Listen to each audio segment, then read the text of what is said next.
ഗോതമ്പ് പൊടി വച്ചിട്ട് ചെയ്തെടുക്കാൻ പറ്റുന്ന നല്ല ടേസ്റ്റി ആയിട്ടുള്ളൊരു പലഹാരത്തിൻ്റെ റെസിപ്പിയാണ് കേട്ടോ ഒന്ന് ചെയ്ത് കാണിക്കുന്നത്. ബ്രേക്ക്ഫാസ്റ്റ് ആയിട്ടോ അല്ലെങ്കിൽ ഈവനിങ് സ്നാക്കായിട്ടും ഒക്കെ കഴിക്കാൻ പറ്റുന്ന നല്ല ടേസ്റ്റി ആയിട്ടുള്ളൊരു പലഹാരമാണ്. പ്രത്യേകിച്ച് കറികളുടെ ആവശ്യമൊന്നുമില്ല ഇത് കഴിക്കാനായിട്ട്. അതുപോലെ തന്നെ കുട്ടികളുടെ ലഞ്ച് ബോക്സിൽ കൊടുത്തു വിടാനും നല്ല ടേസ്റ്റി ആയിട്ടുള്ളൊരു പലഹാരമാണ് കേട്ടോ. ടേസ്റ്റി ആയിട്ടെന്ന് മാത്രമല്ല നല്ല ഹെൽത്തി ആയിട്ടും കൂടിയുള്ള പലഹാരമാണ്. ഗോതമ്പ് പൊടി ആയതുകൊണ്ട് തന്നെ നല്ല ഹെൽത്തി ആയിട്ടും കൂടിയും ഉള്ള പലഹാരമാണ്. വളരെ പെട്ടെന്ന് തന്നെ ഉണ്ടാക്കിയെടുക്കാം ഇത്. അപ്പോൾ നമുക്ക് ഈ റെസിപ്പി എങ്ങനെ ചെയ്തെടുക്കുന്നതെന്ന് നോക്കാം. നമുക്ക് ഈ റെസിപ്പിയുടെ വീഡിയോയിലേക്ക് പോവാം. അതിനായിട്ട് ഞാനിപ്പോൾ ഇവിടെ ആദ്യം തന്നെ ഒരു ബൗളിലേക്ക് 1 കപ്പ് ഗോതമ്പ് പൊടി എടുത്തിട്ടുണ്ട്. അതവിടെ നീക്കി വെച്ചിട്ടുണ്ട്. പിന്നെ ഒരു മിക്സിയുടെ ജാറിലേക്ക് ഞാനിപ്പോൾ ഇവിടെ ഒരു 1/4 കപ്പോളം തേങ്ങയാണ് ഇട്ട് കൊടുക്കുന്നത്. ഞാനിപ്പോൾ ഇവിടെ തേങ്ങയുടെ പീസാണ് ഇട്ട് കൊടുക്കുന്നത്. അത് നമുക്കൊന്ന് ഒടിച്ചിട്ട് ഇട്ട് കൊടുക്കാം. ശരിക്കൊന്ന് അരഞ്ഞ് കിട്ടാൻ വേണ്ടിയിട്ടാണ് ഒടിച്ചിട്ട് ഇട്ട് കൊടുക്കുന്നത്. ഇത് ഏകദേശം ഒരു 1/4 കപ്പോളം ഉണ്ടാകും. പിന്നെ അതിൻ്റെ കൂടെ തന്നെ ഒരു 4-5 വലിയ ചുവന്നുള്ളി അതും ഒന്ന് മുറിച്ചിട്ട് ആണ് ചേർത്ത് കൊടുക്കുന്നത്. ശരിക്കൊന്ന് അരഞ്ഞ് കിട്ടാൻ വേണ്ടിയിട്ടാണ് ഇതുപോലെ ഇങ്ങനെ മുറിച്ചിട്ട് ചേർത്ത് കൊടുക്കുന്നത്. അപ്പോൾ ചെറിയ ഉള്ളിയും ചേർത്ത് കൊടുത്തു കഴിഞ്ഞിട്ടുണ്ട്. ചെറിയ ഉള്ളി ഇല്ലാന്നുണ്ടെങ്കിൽ നിങ്ങൾക്ക് സവാള എടുത്ത് കൊടുക്കാം. അതിൻ്റെ കൂടെ തന്നെ ഒരു 1/2 സ്പൂൺ ജീരകവും ചേർത്ത് കൊടുക്കുന്നുണ്ട്. നമ്മൾ നല്ല ജീരകം, കറിക്കെല്ലാം എടുക്കുന്ന ജീരകമാണ്. ഇതെന്നിട്ട് ഒന്ന് ഇതുപോലെ ഇങ്ങനെ ഒന്ന് അരച്ച് എടുത്ത് കൊണ്ടുവന്നിട്ടുണ്ട്. അതിനുശേഷം നമുക്ക് ഈ അരച്ചെടുത്ത് കൊണ്ടുവന്ന തേങ്ങയുടെ കൂട്ട് നമ്മൾ നേരത്തെ എടുത്ത് വെച്ചിരിക്കുന്ന ഗോതമ്പ് പൊടിയിലേക്ക് ചേർത്ത് കൊടുക്കണം. അതിനുശേഷം നമുക്കിത് കൈ വെച്ചിട്ടൊന്ന് മിക്സ് ചെയ്യാം കേട്ടോ. അപ്പോൾ നമ്മൾ 1 കപ്പ് ഗോതമ്പ് പൊടി എടുത്തു. ഈ തേങ്ങയുടെ കൂട്ട് ഏകദേശം 1/2 കപ്പോളം വരും. 1 കപ്പ് ഗോതമ്പ് പൊടിക്ക് ഏകദേശം 1/2 കപ്പോളം തേങ്ങയുടെ കൂട്ടും എടുക്കണം. അപ്പോൾ അതിലേക്ക് ആവശ്യത്തിന് ഉള്ള ഉപ്പ് ചേർത്ത് കൊടുത്തിട്ടുണ്ട്. അതിന് ശേഷം ഇതൊന്ന് ശരിക്കൊന്ന് മിക്സ് ചെയ്ത് കൊടുക്കണം. ഉപ്പ് എല്ലായിടത്തും ആകാൻ പാകത്തിന് ഇതൊന്ന് മിക്സ് ചെയ്ത് കൊടുക്കുക. അതിന് ശേഷം വേണം ഇത് വെള്ളം ഒഴിച്ചിട്ട് ഒന്ന് കുഴച്ചെടുക്കാനായിട്ട്. കുറേശ്ശെ വെള്ളം ഒഴിച്ചിട്ട് കുഴച്ചെടുക്കണം. അല്ലാന്നുണ്ടെങ്കിൽ വെള്ളം കൂടിപ്പോകും. സാധാരണ ചപ്പാത്തിക്കെല്ലാം കുഴയ്ക്കുന്നതിനേക്കാളും കുറച്ച് കൂടുതൽ ഒന്ന് കുഴഞ്ഞിരിക്കണം. ചപ്പാത്തിക്ക് കുഴയ്ക്കുന്ന മാവിൻ്റെ പരുവത്തിനേക്കാളും കുറച്ച് കൂടുതൽ ഇതൊന്ന് കുഴഞ്ഞിരിക്കണം. അപ്പോൾ കുറേശ്ശെ വെള്ളം ഒഴിച്ച് കൊടുത്തിട്ട് ഇതൊന്ന് കുഴച്ച് എടുത്തിട്ടുണ്ട്. വെള്ളം ഒഴിച്ച് കുഴയ്ക്കാൻ തുടങ്ങുന്നതിന് മുന്നേ തന്നെ നമ്മൾക്ക് ആ പൊടിയിലെ തേങ്ങാ മിക്സ് എല്ലാം പൊടിയിൽ എല്ലായിടത്തും ആക്കിയെടുക്കണം കേട്ടോ. എന്നിട്ട് വേണം വെള്ളം ഒഴിച്ച് കുഴയ്ക്കാനായിട്ട്. ഇനിയിപ്പോൾ ഇതൊന്ന് സെറ്റാവാനായിട്ട് ഒരു 10 മിനിറ്റ് അടച്ച് വയ്ക്കാം. അപ്പോൾ 10 മിനിറ്റ് കഴിഞ്ഞിട്ടുണ്ട്. നല്ല സോഫ്റ്റായി കിട്ടിയിട്ടുണ്ട് കേട്ടോ. ഈ മാവ് ചപ്പാത്തി മാവിനേക്കാളും കുറച്ചും കൂടെ ഒന്ന് ലൂസായിട്ടാണ് കുഴച്ചെടുത്തേക്കുന്നത്. ഇനി നമ്മൾക്ക് കയ്യിൽ വെച്ചിട്ട് ചെറിയ ബോൾസ് ആക്കിയിട്ട് ഇങ്ങനെ ഉരുട്ടിയെടുക്കാം. കുഞ്ഞ് നെല്ലിക്കയുടെ വലിപ്പത്തിലുള്ള ബോളായിട്ടാണ് ഞാനിപ്പോൾ ഇവിടെ ഇങ്ങനെ ഉരുട്ടിയെടുത്തേക്കുന്നത്. ഇനി നമുക്കിത് ഫുള്ള് ഇതുപോലെ ഇങ്ങനെ ഉരുട്ടിയെടുക്കണം കേട്ടോ. ഇപ്പോൾ 2 എണ്ണം ഇതുപോലെ ഇങ്ങനെ ഉരുട്ടി എടുത്ത് വെച്ചിട്ടുണ്ട്. ഇനി അതിന് ശേഷം നമ്മൾക്ക് ബാക്കിയുള്ളത് ഫുള്ള് ഇതെല്ലാം ഉരുട്ടിയെടുത്ത് കഴിഞ്ഞതിന് ശേഷം കാണിച്ചു തരാം. ഇപ്പോൾ ഇവിടെ ഫുള്ള് ഇതുപോലെ ഇങ്ങനെ ഉരുട്ടിയെടുത്തിട്ടുണ്ട്. അപ്പോൾ ഈ 1 കപ്പ് ഗോതമ്പ് പൊടിയും 1/2 കപ്പ് തേങ്ങാ മിക്സിയും കൂടെയും എനിക്കൊരു 10-25 എണ്ണം കിട്ടിയായിരുന്നു ബോൾസ്.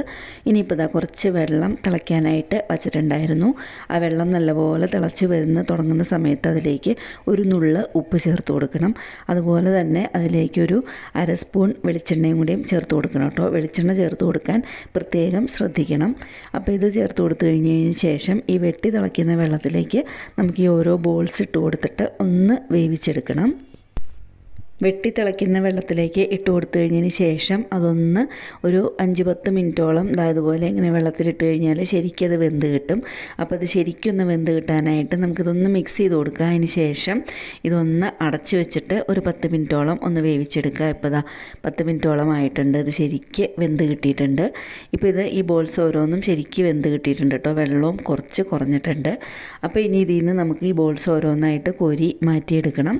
ശരിക്ക് വെന്തിട്ടുണ്ട്. അതുപോലെ ഇങ്ങനെ ശരിക്കും വെന്തിട്ടുണ്ട്. ഇനി ഫ്ലെയിം ഓഫ് ചെയ്ത് കഴിഞ്ഞതിന് ശേഷം നമ്മൾക്ക് ഒരു പ്ലേറ്റിലേക്ക് ഇത് കോരി മാറ്റിയെടുക്കുക. ഇത് ഫുള്ള് കോരി മാറ്റി എടുക്കണം. അതിന് ശേഷം ഇതൊന്ന് ചൂടാറാനായിട്ട് വെച്ച് കൊടുക്കാം. അപ്പോൾ ഇതിവിടെ ഇങ്ങനെ ചൂടാറാനായിട്ട് വെച്ച് കൊടുക്കുന്നുണ്ട്. അപ്പോൾ അതിന് ശേഷം നമുക്കിത് ഈ ബാക്കി വന്ന വെള്ളവും നമുക്ക് ഉപയോഗിക്കാം കേട്ടോ. നല്ല ടേസ്റ്റ് ഉണ്ടാവും. ജീരകത്തിൻ്റെയും തേങ്ങയുടെയും ഉള്ളിയുടെയും എല്ലാം ടേസ്റ്റ് ഉണ്ടാവും. നമ്മൾ ഉപ്പും കൂടിയും ഇട്ടതാണ്. അപ്പോൾ നല്ല ടേസ്റ്റ് ഉണ്ടാവും. ഇത് നമ്മൾക്ക് കുടിക്കാൻ ചൂടാറി കഴിഞ്ഞ് കഴിയുമ്പം കുടിക്കാനായിട്ട് ഉപയോഗിക്കാം. നല്ല ടേസ്റ്റ് ഉണ്ടാവും. അപ്പോൾ ഈ നമ്മളുണ്ടാക്കിയെടുത്ത ബോൾസ് ഇവിടെ ചൂടാറാനായിട്ട് വെച്ച് കൊടുത്തേക്കാണ്. അപ്പോൾ അതുപോലെ തന്നെ നമ്മൾക്ക് ഇതുപോലെ ഈ നേരത്തെ നമ്മളിത് ഇട്ട് വേവിച്ചെടുത്ത വെള്ളം നമുക്കൊന്ന് കുടിക്കാനായിട്ട് ചൂടാറാനായിട്ടും ഒരു ഗ്ലാസ്സിലേക്ക് ഒന്ന് മാറ്റി കൊടുത്ത് വയ്ക്കാം. അപ്പോൾ ഇത് കഴിക്കുന്ന സമയത്ത് നിങ്ങൾക്ക് താല്പര്യമുള്ളവർക്ക് അപ്പോൾ ഈ വെള്ളം കുടിക്കുമ്പോൾ നല്ല ടേസ്റ്റ് ഉണ്ടാവും. ഉള്ളിയും ജീരകവും തേങ്ങയും എല്ലാം ചേർന്നിരിക്കുന്ന ആയതുകൊണ്ട് തന്നെ നല്ല ടേസ്റ്റ് ഉണ്ടാവും കേട്ടോ. അപ്പോൾ അതായത് വെള്ളവും ഞാനിവിടെ ഒരു ഗ്ലാസ്സിലേക്ക് ഒന്ന് മാറ്റിയെടുത്ത് വച്ചിട്ടുണ്ട്. അപ്പോൾ ഈ വെള്ളം ഇവിടെ ഇരിക്കട്ടെ. അതിന് ശേഷം നമ്മൾക്ക് ഈ ബോൾസ് ചൂടാറാനായിട്ട് വെച്ച് കൊടുത്തിരിക്കുന്ന ബോൾസ് നമ്മൾക്ക് ഒന്നും കൂടെ ഒന്ന് ചെറുതായിട്ടൊന്ന് ഡെക്കറേറ്റ് ചെയ്യാം. അതിനായിട്ടൊരു പാൻ വെച്ച് കൊടുത്തിട്ടുണ്ട്. അതിലേക്ക് വെളിച്ചെണ്ണ ഒഴിച്ച് കൊടുത്തിട്ടുണ്ട്. വെളിച്ചെണ്ണ തന്നെ വേണം.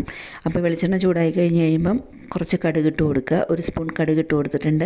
കടുകെല്ലാം പൊട്ടിക്കഴിയുമ്പം അതുപോലെ തന്നെ അതേ അളവിൽ ഉഴുന്നുപരിപ്പും ചേർത്ത് കൊടുത്തിട്ടുണ്ട്. ഉഴുന്നുപരിപ്പെല്ലാം ശരിക്കും മുരിഞ്ഞ് കഴിയുമ്പം അതിലേക്ക് 2 തണ്ട് കറിവേപ്പില ചേർത്ത് കൊടുത്തിട്ടുണ്ട്.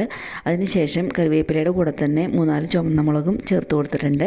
അപ്പോൾ ഈ ചുവന്ന മുളകും കറിവേപ്പിലയും ശരിക്കൊന്ന് മുരിഞ്ഞ് കഴിഞ്ഞ് കഴിയുമ്പം നമ്മൾക്ക് നേരത്തെ നമ്മൾ ഉണ്ടാക്കി വെച്ചിരുന്ന ബോൾസ് അതിലേക്ക് ചേർത്ത് കൊടുക്കുക. കറിവേപ്പിലയും ചുവന്ന മുളകും എന്തോരം മുരിയുന്നോ അത്രയും ടേസ്റ്റ് ഇതിന് കൂടി കിട്ടും. അപ്പോൾ നമ്മളിത് നേരത്തെ എടുത്ത് വെച്ചിരുന്ന ബോൾസും ഇതിലേക്ക് ഇട്ട് കൊടുത്തിട്ടുണ്ട്. ഈ ബോൾസിന് ശരിക്കും ഇതൊന്ന് മിക്സ് ചെയ്യുക. ഈ കരിവേപ്പിലയും മുളകും എല്ലായിടത്തും ആകാൻ പാകത്തിന് ശരിക്കൊന്ന് മിക്സ് ചെയ്ത് കൊടുക്കണം. അതിനുശേഷം അതിലേക്ക് ഒരു പിടി തേങ്ങ തിരുമ്മിയതും കൂടെ ചേർത്ത് കൊടുക്കുന്നുണ്ട്. അപ്പോൾ ഇതുകൂടെ ചേർത്ത് കൊടുത്തു കഴിഞ്ഞിട്ട് ശരിക്കൊന്ന് മിക്സ് ചെയ്ത് കൊടുത്തു കഴിഞ്ഞാൽ നല്ല ടേസ്റ്റി ആയിട്ടുള്ളൊരു ബ്രേക്ക്ഫാസ്റ്റ് റെസിപ്പി, അല്ലാന്നുണ്ടെങ്കിൽ ഈവനിങ് സ്നാക്കും നല്ല ഹെൽത്തി ആയിട്ടുള്ളൊരു ഈവനിങ് സ്നാക്കൊക്കെ റെഡിയായി കിട്ടിയിട്ടുണ്ട്.